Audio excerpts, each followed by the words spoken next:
Hi everybody, we are Group J2 with Akil Mehta, Akshay Verma, Nishant Ranjan, Pallavi Shukla, and I, Tina Azmi.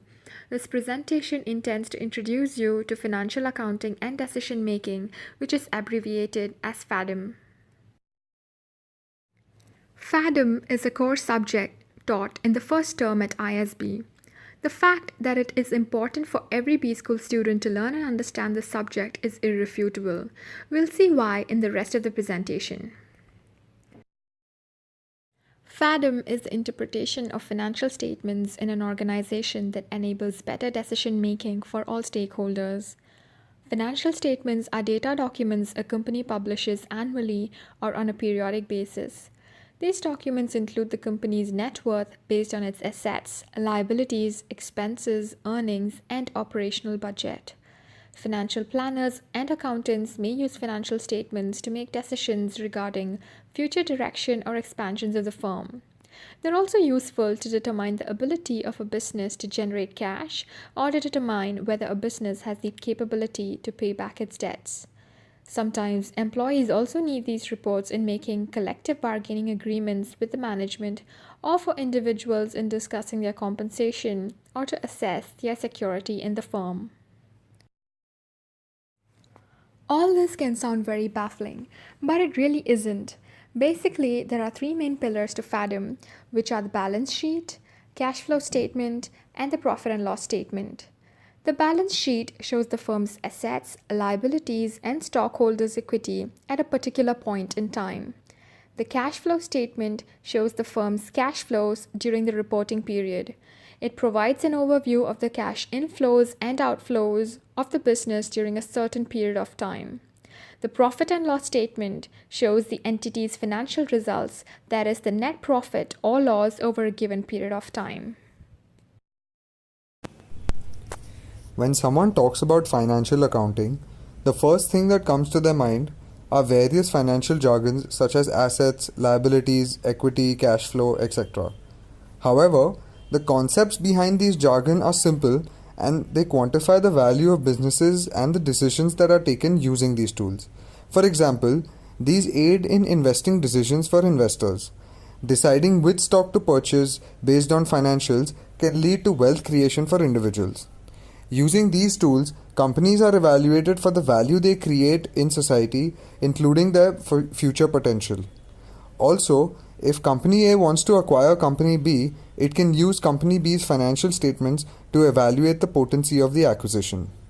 Moreover, FADM helps managers make financing decisions, which is basically deciding the optimal way to raise capital to execute future projects.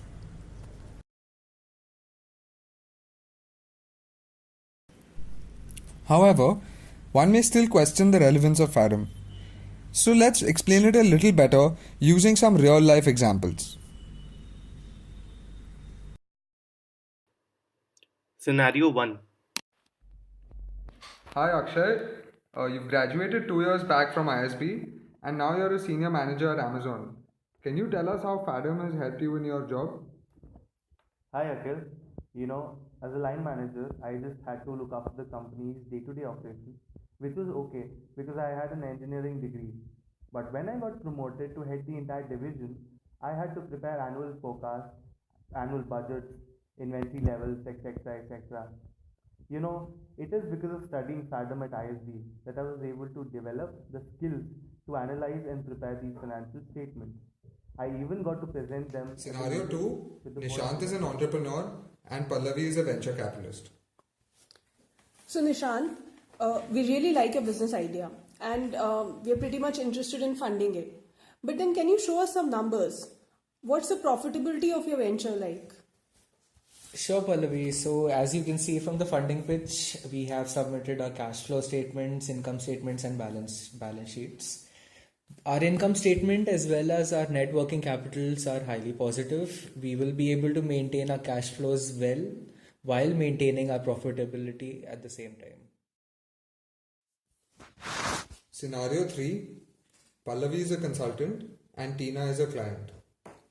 So, Pallavi, I went through your deck and final recommendations. I wanted to understand, how did you evaluate our financial well-being? Sure, Tina. I have used certain financial ratios, debt to equity, earnings per share, price to equity, etc., to assess the financial health of your firm. That's fine, Pallavi. But what we were looking for was a more in-depth financial analysis. My team has already done this work. We expected to see more further drill down into our cost and accounting methods. Pallavi on returning home. Damn, I wish I had taken FADM seriously at Scenario ISB. 4. Akhil has just given his final presentation for a case competition and Nishant is the judge. Thank you, sir, for hearing me out. I'm now open to questions.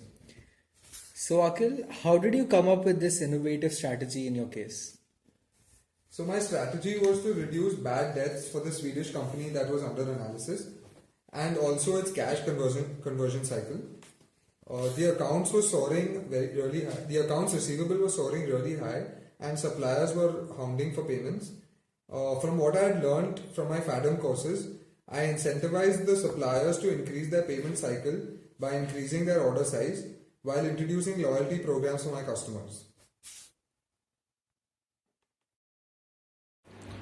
It is evident from these scenarios how FADM can be used in all walks of life, whether by a student or a CEO. Any kind of decision-making process in the business world dictates the need for financial information. It helps in valuing investments in corporate finance. You can strategize your company's way forward using financial information. Your managerial decisions are all inclusive only when you can understand the difference between financial and managerial accounting. And also, this is a key part of a lot of marketing decisions. So, what is the value add for MBA students by taking FADM? As an MBA, your future growth is secure. It adds to your employability skills since it's a highly valued skill in the industry. Also, it gives you a lot of flexibility in choosing your line of work. On a personal front, you can understand your own financials and investments better. The profile of a typical class at ISB is very diverse, having engineers, chartered accountants, and students from arts and fashion industry. But it is the accomplished faculty who make sure that there is some value addition to each and every student, and everyone has had something to learn.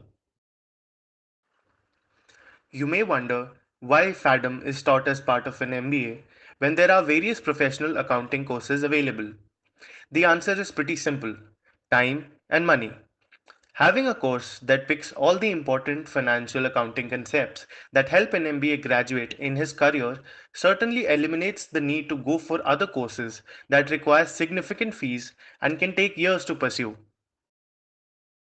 There are numerous industry examples of how financial tools have been used by managers for strategic purposes.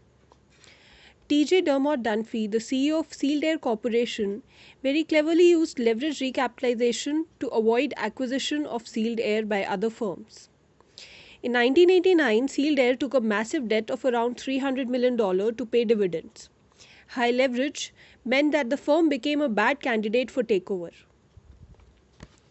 As per an article published in the Live Mint, top Indian companies like DLF, L&T, Hindalco were taking on more and more debt to pay dividends and keeping their shareholders happy even in times of low cash flows. Knowledge of financial accounting gives you the ability to distinguish between real growth of a firm and such artificial means of inflating share prices. It thus helps you to make better investment decisions. There are numerous industry examples of how financial tools have been used by managers for strategic purposes.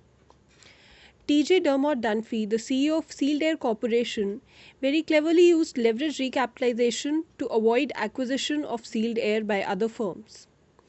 In 1989, Sealed Air took a massive debt of around $300 million to pay dividends. High leverage meant that the firm became a bad candidate for takeover.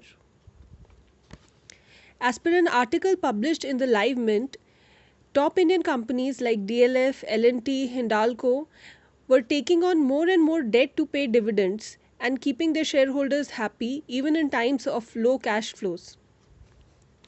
Knowledge of financial accounting gives you the ability to distinguish between real growth of a firm and such artificial means of inflating share prices. It thus helps you to make better investment decisions.